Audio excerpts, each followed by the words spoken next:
વિસાવદર વિધાનસભાની પેટા ચૂંટણીમાં ગોપાલ ઇટાલિયા લડશે ચૂંટણી। આમ આદમી પાર્ટીએ ઉમેદવાર કર્યા જાહેર। વર્ષ 2022માં આમ આદમી પાર્ટીના ભૂપેશ ભાયાણી જીત્યા હતા ચૂંટણી। ભાયાણી રાજીનામું આપી જોડાયા હતા ભાજપમાં। ગુજરાતમાં 8 અને 9 એપ્રિલે મળશે કોંગ્રેસનું રાષ્ટ્રીય અધિવેશન અને CWCની બેઠક। 18 કમિટીઓનું કરાયું ગઠન। દેશભરમાંથી 3000 આગેવાનો આપશે હાજરી। 64 વર્ષ બાદ ગુજરાતમાં મળી રહ્યું છે અધિવેશન।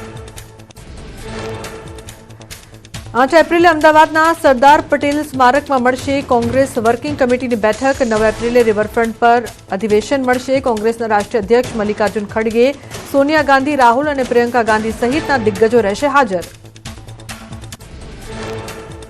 કોંગ્રેસના અધિવેશન અને CWCના પગલે 15થી વધુ હોટેલ બુક કરાઈ। અલગ અલગ કમિટીઓ બનાવીને સોંપાઈ જવાબદારીઓ। ગુજરાત કોંગ્રેસ યજમાન તરીકે કામગીરી કરશે। અધિવેશન બાદ કોંગ્રેસમાં થઈ શકે નવા જૂની। 2027ના ટાર્ગેટ સાથે ગુજરાતમાં થઈ રહ્યું છે અધિવેશન। રાહુલ ગાંધી કે પ્રિયંકા ગાંધી સંભાળશે ગુજરાતની ધુરા। પ્રદેશ કોંગ્રેસના કંગાળ પ્રદર્શનથી કેન્દ્રીય નેતૃત્વ છે નારાજ। અધિવેશનમાં આગામી કાર્યક્રમના ઠરાવ કરાશે જાહેર। રાજ્યમાં 3 દિવસ ગરમી ભૂક્કા કાઢશે। વેસ્ટર્ન ડિસ્ટર્બન્સના કારણે કેટલાક શહેરોમાં 40 ડિગ્રીને પાર જઈ શકે છે તાપમાન। અમદાવાદમાં પારો 39 ડિગ્રી જવાની શક્યતા। દરિયાકાંઠાના વિસ્તારોમાં ગરમ પવન ફૂંકાશે। હવામાન વિભાગે કરી આગાહી। રાજકોટ સહિત રાજ્યભરમાં ગરમીનો નવો રાઉન્ડ શરૂ। સોમવાર સુધી તાપમાનનો પારો 39 થી 41 ડિગ્રીની વચ્ચે રહેશે। ગરમીના પ્રકોપ વચ્ચે રાજકોટમાં રસ્તા જોવા મળ્યા સુમસામ।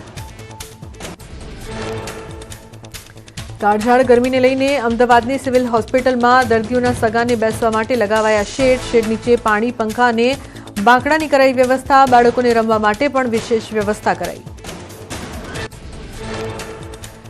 ઉત્તરાખંડના હર્ષિલ ખીણમાં તાજેતરમાં થયેલી હિમવર્ષાથી ખેડૂતોમાં ખુશીનો માહોલ। હિમવર્ષાથી ઠેર ઠેર બરફનું સામ્રાજ્ય છવાયું। સ્નોફોલથી સફરજન સહિતના પાકમાં મોટો લાભ થવાની ખેડૂતોને આશા। ઉત્તરાખંડમાં ચમોલીમાં બરફવર્ષા બાદ પ્રવાસીઓની સંખ્યામાં વધારો। હિલ સ્ટેશનો દેશ વિદેશના પ્રવાસીઓથી ધમધમ્યા।